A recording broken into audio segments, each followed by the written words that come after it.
Jenna dengan sangat akurat memanah dan menghabisi monster yang menusuk Zid dari belakang itu. Seketika Zid pun tersungkur tak berdaya karena serangan pada titik vitalnya tersebut. Hal itu didukung dengan munculnya notifikasi jika Zid berada dalam kondisi kritis dan nyawanya dalam bahaya. Untuk Han sendiri, dia masih berusaha mengeliminasi musuh sebanyak mungkin dan mengatur strategi supaya bisa lolos dari situasi mencekam ini. Jenna sebenarnya ingin membantu Zid di sana, namun karena keterbatasan alat bantu, membuatnya mau tak mau hanya bisa membiarkan Zid saat itu. Untuk Hansen yang masih belum tahu jika partnernya sudah sekarat, terus meminta pergantian posisi, karena dia sudah merasa lelah dan ingin beristirahat sebentar di sana. Di sisi lain, musuh yang lebih banyak lagi berdatangan menyerbu Han saat itu. Tusukan tombak dari goblin bajingan itu dapat dimanfaatkan balik dengan sangat baik oleh Han untuk menjatuhkan beberapa goblin yang berusaha menyerangnya. Han memerintahkan Hansen untuk pergi mengisi posisi lorong di bagian kiri yang sedang kosong dari penjagaan, karena Han yang akan mengurus posisi Hansen tersebut sendirian sekarang. Lalu Han di sini sedikit berbohong pada Hansen. Dia berkata jika Zid saat ini sedang beristirahat sebentar karena kelelahan dan juga terluka. Padahal notifikasi di kepala Han memberitahukan jika Zid sudah kembali ke dekapan sang dewi, yang berarti dia sudah tewas saat ini. Dengan cepat Han maju menebas satu persatu goblin-goblin itu sambil berkata pada Jenna untuk mengabaikan Zid di sana, karena Zid sudah tewas saat ini dan Jenna diperintahkan untuk membantu Han mengeliminasi goblin-goblin bajingan ini. Jenna penasaran dengan harus berapa lama lagi mereka bertahan dari serangan para monster-monster ini. Namun Han beralasan jika dia tak ada waktu lagi untuk melihat sisa timer yang tersisa dalam misi kali ini. Yang terpenting saat ini mereka harus terus menghabisi monster-monster bajingan ini tanpa henti. Berbagai notifikasi pun muncul menunjukkan jika mereka mendapatkan kenaikan level skill di sana. Tapi tentu menurut Han, skill awakening atau apalah itu tak akan berguna jika mereka tak selamat dari stage kali ini. Dalam kondisi yang semakin terdesak saat ini, akhirnya Hansen pun mengalami pendarahan dan harus kehilangan health point-nya secara berkala. Nampak di depannya saat ini puluhan goblin sudah bersiap mencabik-cabik tubuhnya. Hal ini membuatnya merengek layaknya seorang bocah yang memohon pertolongan pada Han di sana. Han yang melihat bocah itu sedang terdesak tentu tak bisa berbuat apa-apa saat ini, karena dia sendiri juga sedang dikepung oleh puluhan musuh yang siap untuk menghabisinya. Han memerintahkan Jenna dan juga Aaron untuk segera bergerak mengikutinya. Jenna awalnya ingin menyelamatkan Hansen kala itu, namun Han berkata jika memang Jenna ingin mati, maka dia akan membiarkannya untuk menolong Hansen kala itu. Dan tak berselang lama, notif yang menunjukkan gugurnya Hansen pun muncul di kepala Han saat itu juga. Setelah beberapa saat bergerak ke arah yang Han inginkan, akhirnya mereka bertiga pun terdesak di suatu gang sempit saat itu. Han memerintahkan Jenna untuk segera memanjat dinding yang ada di belakang mereka saat ini, karena kebetulan di lantai 2 ada ruang yang cukup untuk mereka manfaatkan di sana. Jenna dengan sangat cepat memanjat dinding dan menuju ke balkon lantai 2 tersebut. Untuk Han sendiri, dia berusaha menghabisi beberapa musuh sekaligus yang datang hanya dengan satu tebasan saja. Hal itu dilakukan Han supaya setiap gerakannya tak menyia-nyiakan energi yang dikeluarkan olehnya. Jenna sudah berada di balkon lantai 2 bangunan tersebut. Dia langsung mengulurkan tangannya pada Aaron saat itu. Han dengan cepat memanjat dinding dan menyusul Jenna ke atas sambil dirinya memerintahkan Aaron untuk segera memanjat juga di sana. Saat Aaron menggenggam tangan Jenna dan akan memanjat di sana, tiba-tiba salah satu goblin bajingan itu menusukkan belatinya pada kaki Aaron. Hal itu membuat kaki Aaron pun tertahan dan tak bisa memanjat ke atas lagi. Han dengan sigap turun ke bawah kembali dan menghabisi goblin bajingan yang telah menancapkan belatinya tersebut pada kaki Aaron. Karena situasinya kian mendesak, mau tak mau Han harus memotong kaki Aaron di sana. Dengan cepat Han pun menebas kaki Aaron supaya dia bisa ditarik oleh Jenna ke atas balkon lantai 2 tersebut. Hal ini tentu membuat Aaron pun mengalami pendarahan hebat yang sangat fatal. Para goblin ini mulai menggunakan otak mereka dengan menumpuk diri hingga mereka dapat memanjat satu sama lain ke atas balkon tersebut. Jenna dan juga Han berusaha sekeras mungkin untuk menghadang dan menghabisi seluruh monster-monster yang sudah mulai naik mendekati mereka. Sampai pada akhirnya Jenna menjatuhkan tombak milik Aaron yang digunakannya saat itu. Han tak menerima alasan apapun di sana dan memerintahkan Jenna menggunakan kakinya saja untuk menendang para monster-monster bajingan ini. Dia berkata jika tak akan lama lagi mereka akan berhasil menyelesaikan misi bajingan ini. Hanya tinggal 30 detik saja untuk mereka melewati segala penderitaan ini. Kali ini Han memang tak berbohong seperti sebelumnya. Namun di saat mereka sudah hampir tiba di garis finish dari misi stage 5 ini, tiba-tiba Han pun harus menerima sebuah tusukan fatal dari salah satu pedang goblin di sana. Dengan satu tarikan horizontal dari monster kecil itu, robeklah perut Han saat itu juga dan membuatnya harus berada dalam kondisi kritis saat itu. Tusukan pedang menancap sangat dalam pada perut Han saat itu. Tentu dia tak membiarkan serangan tersebut melukainya begitu saja. Han berusaha membalas dengan tebasan yang sangat kuat ke arah goblin yang menyerangnya. Tapi satu tarikan horizontal dari makhluk kecil tersebut Seketika membuat Han pun harus merintih kesakitan setelah perutnya terluka oleh serangan dari goblin bajingan itu. Han mengalami pendarahan hebat dan masuk ke dalam kondisi yang sangat kritis saat ini. Hal yang sama pun dialami oleh Jenna di sana. Mereka bertiga saat ini berada dalam kondisi yang sangat kritis dan sangat dekat dengan kematian. Dalam kepala Han terfikirkan beberapa hal yang tak dapat bisa dia terima saat ini. Karena bagaimana mungkin dia harus mati di misi yang bahkan masih mencapai lantai 5 saja di sana. Hal ini benar-benar sangat tak adil. Lalu mengapa juga dia harus merasakan rasa sakit dan penderitaan seperti ini? Rasa amarah yang begitu besar pun menyelimuti seluruh isi hati Han saat itu. Mengapa dari sekian banyak orang yang ada di bumi, harus dia yang merasakan penderitaan ini? Mata Han berubah bentuk dan menyala merah saat itu juga. Seketika aura yang begitu kuat dan buas terpancar keluar dari tubuh Han di sana. Seluruh goblin yang menyerangnya dengan sangat cepat dihabisi olehnya menggunakan kemampuan baru yang dia dapatkan tersebut.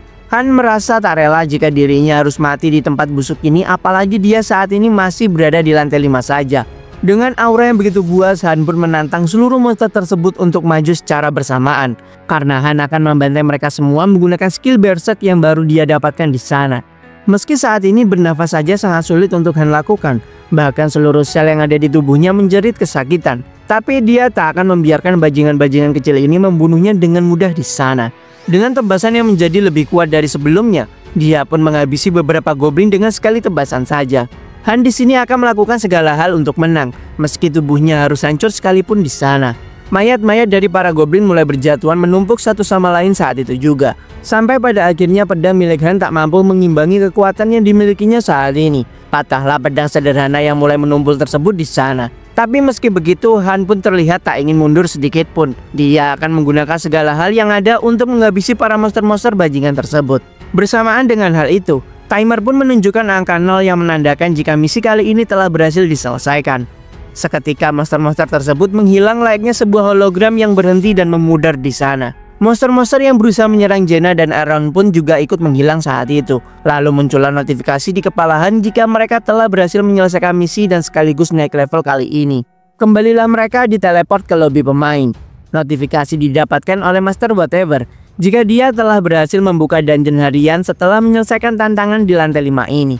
Dengan terbukanya dungeon harian, maka sang master bisa mengumpulkan beberapa material yang dibutuhkan untuk para hero di ruang tunggu nanti. Jenna, Han, dan juga Aaron merasa sangat lelah setelah melewati tantangan yang begitu berat sebelumnya.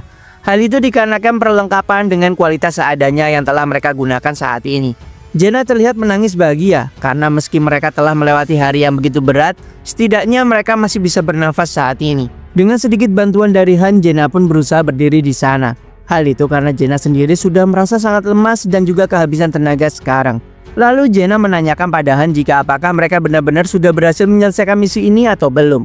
Han menjelaskan pada Jenna jika mereka sepertinya memang telah berhasil menyelesaikan misi di lantai 5 kali ini. Hal ini sempat membuat Jenna cukup pesimis, karena hanya dengan lantai 5 saja mereka sudah menghadapi situasi hidup dan mati serta ujian yang diberikan sangatlah sulit di sana. Lalu bagaimana untuk lantai yang selanjutnya? Tapi di sini Han memperjelas pada Jenna jika lantai 5 kali ini cukup unik dan juga tak biasa untuk mereka lewati. Stage 5 dirancang untuk mereka supaya bisa memenuhi tugasnya masing-masing. Jika saja salah satu dari mereka tak bisa menyelesaikan tugasnya, hal itu akan berdampak pada yang lainnya. Maka dari itu stage kali ini sangatlah unik dan juga berbeda. Han merasa jika ini juga adalah kesalahannya. Karena jika saja dia melatih Zid dan juga Hansen sedikit lebih keras, sepertinya mereka tak perlu bertarung sampai separah itu sebelumnya. Menurut Han tak akan sulit untuk selamat jika party yang mereka miliki memanglah kuat. Mereka saat ini hanya tak beruntung berada dalam situasi di saat mereka dalam keadaan terburuk saja. Akhirnya mereka bertiga pun pergi dan menuju ke kamar mereka masing-masing untuk beristirahat. Di saat dalam perjalanan kembali, nampaklah salah satu dari trio bocah sebelumnya yaitu Dika menanyakan keadaan Zid dan juga Hansen di sana. Dengan berat hati, Han pun berkata pada Dika jika mereka berdua telah mati dalam medan pertempuran. Seketika hal itu membuat suasana tiba-tiba menjadi hening tak bersuara. Di kamar tidurnya nampak Han membaringkan sejenak tubuhnya yang sepertinya sudah sangat kelelahan di sana. Dia tak ingin bersikap sentimental terhadap kematian orang lain di tempat ini. Karena dengan dirinya yang menjadi seorang petarung di garis depan saat menaiki tower terkutuk ini, maka kematian akan menjadi makanan sehari-hari untuknya.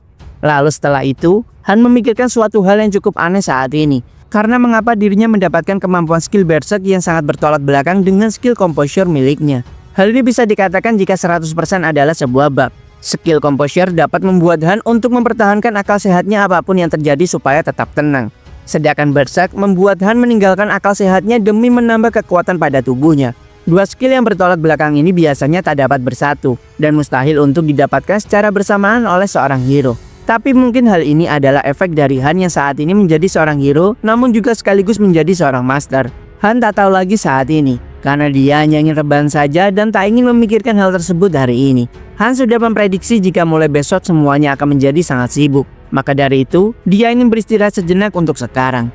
Keesokan paginya nampaklah Jaina yang sudah tiba di tempat latihan. Dengan giat dia berlatih menggunakan dua belati pendek layaknya seorang assassin di sana. Han di sini merasa terkesan dengan Jaina yang tumben sekali datang lebih awal, karena dia biasanya akan selalu terlambat datang ke tempat latihan. Jaina hanya mengatakan hal yang dia rasakan setelah menjalani situasi kritis dengan Han sebelumnya, bahwa Jaina tak ingin mati dengan cara mengenaskan saat menjalani misinya nanti. Dengan semangat keinginan hidup yang dimilikinya, Han merasa cukup terkesan dengan Jaina, karena Jaina bisa dengan mudah mendapatkan beberapa skill dan juga dia memiliki semangat juang yang sangat keras. Berbanding terbalik dengan Aaron yang meski sudah bersama-sama melewati situasi hidup dan mati sekalipun, hal itu tak membuat Aaron mendapatkan skill satupun di sana. Level peningkatan kemampuan Han saat ini masih terbatas di angka 5 saja, dan hal itu lumrah terjadi pada hero bintang 3 ke bawah. Karena Han saat ini sudah hampir mencapai level 10, maka dengan level maksimal yang sudah tercapai untuk hero bintang 1 seperti dirinya, dia akan segera mempersiapkan diri supaya cepat berkembang di saat dirinya sudah naik ke tingkat bintang 2. Di saat Han masih berusaha dengan keras berlatih, tiba-tiba dia merasakan sesuatu yang aneh menyentuh perutnya dan juga dadanya. Ternyata dengan tingkah konyolnya, Jaina memegang perut sispek milik Han dengan perasaan kagum di sana. Seketika hal itu membuat kepala Jaina harus terkena jitakan super dari Han, karena Jaina melakukan hal yang konyol di hadapan Han yang sedang serius berlatih. Dalam hati Han, dia merasa cukup aneh dengan sikap Jaina saat ini, karena bagaimana mungkin Jaina bisa bersikap sesantai ini setelah melewati hari yang begitu berat kemarin. Jaina sendiri merasa ada yang aneh dengan Aaron, karena tumben sekali dia tak datang ke tempat latihan seperti hari ini. Han berkata pada Jaina untuk membiarkan Aaron sendirian terlebih dahulu, karena mungkin saat ini dia sedang menangis di pojokan ruangan kamarnya. Toh dia juga sangat dekat dengan trio bocah itu sebelumnya. Biasanya memang Aaron dan juga Dika akan sangat giat berlatih dan akan tepat waktu datang ke tempat tersebut. Namun saat ini Jaina memang masih belum melihat mereka berdua sampai detik ini. Hal itu dirasa lebih baik menurut Han, daripada dia harus melihat sampah-sampah bajingan yang hanya sekedar hadir saja untuk menghindari proses sintesis di sana. Para sampah-sampah ini akan berlatih dengan serius di saat sang Master Olen saja. Hal itu membuat Han merasa sangat muak saat melihatnya. Zid dan juga Hansa sebenarnya memiliki potensi untuk menjadi lebih kuat. Mereka pasti akan sangat berguna seandainya dia melatihnya sedikit lebih keras, ungkap Han pada Jaina. Han merasa jika yang mati kemarin sebaiknya para sampah-sampah bajingan ini saja, dan bukan Zid ataupun Hansen yang mati dalam pertempuran kemarin. Di saat Jaina mengajak Han untuk berlatih kembali, terlihat Aaron tiba-tiba muncul dan meminta maaf karena dirinya terlambat datang ke tempat latihan. Han yang melihat wajah Aaron pun seketika langsung mengetahui apa yang sedang dipikirkan oleh Aaron di sana. Dan benar saja, Aaron merasa bersalah saat ini. Karena jika saja dia bisa menjadi lebih kuat dan berguna, setidaknya dia pasti akan menyelamatkan kedua bocah tersebut. Dengan tegas Han pun berkata, jika mereka berdua bisa mati, itu karena mereka memanglah lemah dan kurang dalam latihan. Hanya itu saja, tak ada sangkut pautnya dengan dirimu yang menjadi lebih kuat ataupun tidak. Singkat cerita, sudah sebulan semenjak Han tiba di dunia ini. Jika dikonversikan ke waktu bumi sebenarnya, mungkin saat ini sudah berjalan sekitar 10 harian lamanya di bumi. Lalu melalui pengamatan yang sudah dilakukan oleh Han selama ini, dia sudah mulai paham dengan pola Login Master whatever sekarang. Delay waktu antara waiting room dan juga bumi adalah 1:3, dan whatever Login selama 3 kali sehari, yaitu pagi, siang, dan juga sore hari. Lalu sebagai contoh, waktu pertempuran di dalam state berjalan sesuai dengan waktu yang asli berjalan di bumi. Maka jika mereka mengalami perbedaan waktu 3 kali lipat, 30 menit bagi whatever kemarin akan berubah menjadi 1 jam 30 menit untuk mereka para hero yang bertahan hidup. Yisha tiba-tiba muncul dan seperti biasa selalu membanggakan kehebatan Han di sana. Hal itu tentu efek dari Han yang sudah jujur kepada Yisha jika dia sebenarnya adalah Master Loki yang sebenarnya. Tentu hal ini membuat Jaina menjadi penasaran dengan apa yang sebenarnya sudah Han lakukan kepada Yisha di sana. Han di sini tentu tak ingin membocorkan rahasia perusahaannya pada Jaina. Lalu singkatnya party sudah dibentuk kembali dengan berisikan Han, Jaina, dan juga 3 hero bintang 1 lainnya. Awalnya hal ini membuat mereka panik, bahkan juga Jaina merasa khawatir dengan party yang baru saja dibuat ini. Namun Han berkata pada Jaina jika mereka tak akan bertarung untuk stage kali ini, karena memang tingkat kesulitannya untuk misi kali ini sangatlah mudah. Lalu salah satu hero yang ditugaskan dalam satu party tersebut bertanya pada Han, jika apakah mereka akan bisa membantu Han dan juga Jaina saat ini. Han pun kembali mengatakan pada orang itu jika misi mereka kali ini bukanlah bertempur. Lalu diteleportlah mereka ke Daily Dungeon Hutan Kendut untuk mengumpulkan material yang diperlukan. Dengan sigap, Jaina yang sudah terlatih segera mengeluarkan kedua belati miliknya. Dia bersiaga untuk mencari musuhnya kali ini. Han pun berkata sambil menjewer pipi Jaina di sana jika mereka saat ini tak akan bertarung dengan monster ataupun musuh lainnya, melainkan mereka hanya perlu mengumpulkan material yang diperlukan saja. Setelah mereka mendapatkan material yang dicari, mereka bisa memasukkan benda itu ke dalam portal yang ada di sana. Hal itu akan secara otomatis memilah mana benda yang berguna dan mana benda yang hanya akan menjadi sampah dan secara otomatis akan dibuang. Semua hal yang telah dimasukkan ke portal tersebut akan masuk ke dalam tempat penyimpanan mereka. Itu akan berguna untuk mereka nanti menciptakan sebuah item dan lain sebagainya. Jaina merasa lega karena mereka kali ini tak akan melawan musuh dan hanya mengumpulkan bahan-bahan yang berguna saja. Tapi Han pun berkata pada Jaina jika tugas untuk Jaina sedikit berbeda dari anggota party lainnya. Awalnya Jaina merasa kesal karena ternyata dia tak bisa bersantai seperti yang dia pikirkan sebelumnya. Tapi tiba-tiba matanya bersinar cerah setelah melihat hewan seperti seekor rusa di hadapannya. Tanpa pikir panjang lagi, Jaina pun menghabisi rusa tersebut dengan anak panah tepat pada lehernya. Han yang melihat kemampuan berburu Jaina pun merasa lega dan bisa membiarkannya melakukan hal itu sendirian. Lalu tak lupa Han menyuruh Jaina untuk memasukkan daging buruannya nanti ke Dimensional Gate yang sebelumnya sudah dijelaskan oleh Han di sana. Untuk Han sendiri, dia juga akan berburu secara mandiri karena dia sudah muak makan kentang terus-menerus di ruang tunggu. Singkatnya, Han memisahkan diri dari anggota yang lainnya. Dan waktu menunjukkan hanya tersisa 30 menit saja bagi mereka untuk mengumpulkan material-material yang dibutuhkan. Lalu akhirnya Han menemukan sesuatu yang dia cari. Nampak 3 rusa yang ada di hadapannya saat ini dengan satu rusa yang sedikit berbeda dengan yang lainnya. Rusa itu adalah sang ratu hutan tersebut. Monster itu termasuk sosok yang sangat langka dan jarang sekali muncul di hutan ini. Monster langka ini berkemungkinan akan menjatuhkan atribut stone tingkat rendah yang bisa digunakan sebagai bahan peningkatan hero. Memang tak selalu ada, namun setidaknya ada kesempatan Han untuk mendapatkan hal tersebut dari monster ini. Majulah Han menebas dengan sangat cepat salah satu monster rusa jantan yang menjaga ratunya tersebut. Lalu sekali lagi Han bergerak dengan sangat cepat menebas penjantan kedua yang berusaha menyerang Han di sana. Sampai pada akhirnya Han pun berusaha memprovokasi sang ratu. Jika sepertinya sang ratu terlihat sangat sedih setelah melihat pacar-pacarnya sudah dia habisi dengan begitu mudah di sana. Han pun menantang sang ratu untuk segera maju dan menjemput ajalnya saat itu juga. Dengan penuh amarah, sang monster ratu rusa tersebut ingin membalaskan dendam dari kedua pacarnya kepada Han di sana. Kembali ke tempat para anggota lainnya berada. Mereka tiba-tiba saja dikejutkan dengan bayangan sosok mengerikan yang tiba-tiba saja muncul dari balik dedaunan. Ternyata sosok tersebut bukanlah monster, melainkan Han yang membawa kepala dari sang monster ratu rusa serta darah dari monster tersebut. Han meminta bantuan dari Jaina untuk segera membereskan seluruh bahan bawaannya di sana. Jaina cukup terkejut dengan Han yang bisa memburu rusa dengan ukuran yang sangat besar seperti itu. Lalu Han di sini bertanya pada Jaina jika berapa ekor yang bisa Jaina buru kali ini. Jaina ternyata dapat memburu 2 ekor rusa dan juga 1 ekor babi hutan di sana. Jaina di sini sedikit penasaran karena mengapa Han malah membawa kepala dari sang monster tersebut saja dan tidak untuk dagingnya juga. Han di sini berkata jika dia tak bisa mengambil tanduk yang ada di kepala monster tersebut, maka dari itu dia meminta bantuan Jaina di sana. Dengan pengalaman yang dimiliki Jaina selama ini, tak sulit untuk Jaina mengetahui jenis kelamin dari sang monster tersebut. Lalu tiba-tiba skill awakening didapatkan kembali oleh Jaina di sana. Itu adalah skill pasif Hunter of the Forest. Hal ini membuat Han pun kembali terkesan dengan tingkat kemampuan serta kecepatan perkembangan dari Jaina. Dia merasa jika perkembangan Jaina akan berjalan dengan sangat mulus ke depannya. Lalu untuk Han sendiri, ternyata dia berhasil mendapatkan batu tingkat rendah beratribut angin. Item ini dapat digunakan dalam berbagai macam hal nantinya. Singkat cerita, saat malam hari telah tiba. Nampaklah mereka semua akhirnya dapat menyantap hidangan daging yang begitu lezat. Lalu setelah itu, Han meminta Jaina untuk mengikutinya setelah dirinya sudah selesai menyelesaikan makanannya di sana. Daily Dungeon adalah sebuah sistem yang dimana lokasi setiap dungeon akan berpindah bergantung dengan hari. Dan karena hari ini sudah menjelang malam dan masuk ke hari selanjutnya, maka dungeon Sin Mineral Plate pun sudah terbuka di sana. Tentu Han di sini mengincar item selanjutnya, yaitu atribut stone lainnya. Masuklah Han dan juga Jaina ke dalam dungeon tersebut. Jaina penasaran dengan perkataan Han sebelumnya, karena apakah benar Jaina bisa bertambah kuat dengan memasuki dungeon ini dan mencari material yang dikatakan oleh Han sebelumnya. Han membenarkan hal tersebut dan memperjelas kembali jika mereka datang ke tempat ini untuk mencari material yang bernama atribut stone. Tapi di sisi lain tempat yang mereka datangi saat ini memang memiliki pemandangan dan juga udara yang sangat segar di sana. Lalu Han melihat sesuatu yang begitu penting saat itu. Terdapat banyak sekali bunga kehidupan di tempat tersebut. Han sudah pernah melihat penampakan bunga tersebut di dalam game sebelumnya. Dan bunga ini adalah bahan utama untuk membuat sebuah potion recovery. Singkatnya, Han dan juga Jaina melawan salah satu monster yang menghuni dungeon ini. Jaina merasa cukup senang karena mereka sekarang bisa melawan monster-monster ini dengan cukup mudah. Han di sini meminta Jaina untuk segera bergegas memilah bahan-bahan dari monster tersebut lalu segera pergi dari tempat ini. Karena bisa saja teman-teman dari monster ini akan mencium bau darahnya dan tiba di tempat ini secepatnya.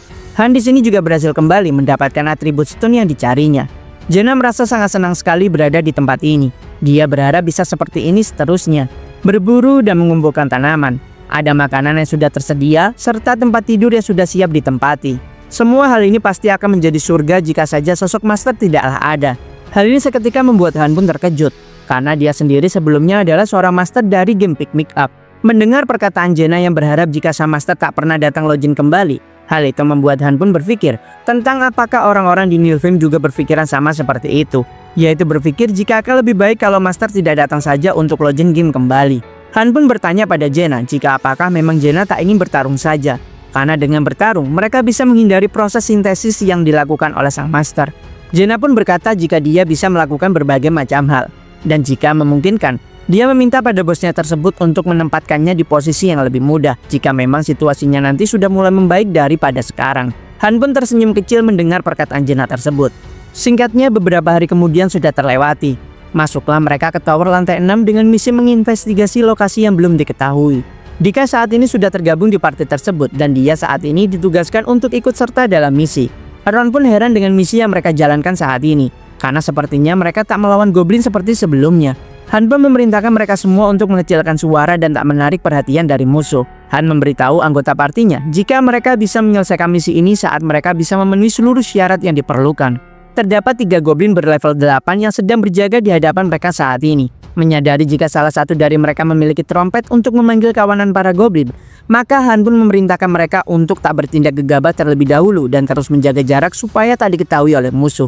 Jaina memanjat pohon dan melihat jika sepertinya terdapat sebuah desa goblin yang tak jauh dari tempat mereka saat ini. Jaina di sini memperkirakan jika para goblin ini berkumpul di tempat tersebut dan mereka berjumlah sekitar 100 ekor. Han memperkirakan jika itu pasti sebuah jebakan, karena para goblin itu pasti akan menyergap mereka semua ketika melakukan pertarungan tanpa persiapan sebelumnya. Han memerintahkan Jaina untuk menghabisi goblin paling kanan dengan sekali tembakan. Lalu untuk Ron, dia diminta untuk melemparkan tombaknya pada goblin yang akan dipancing oleh Han di sana.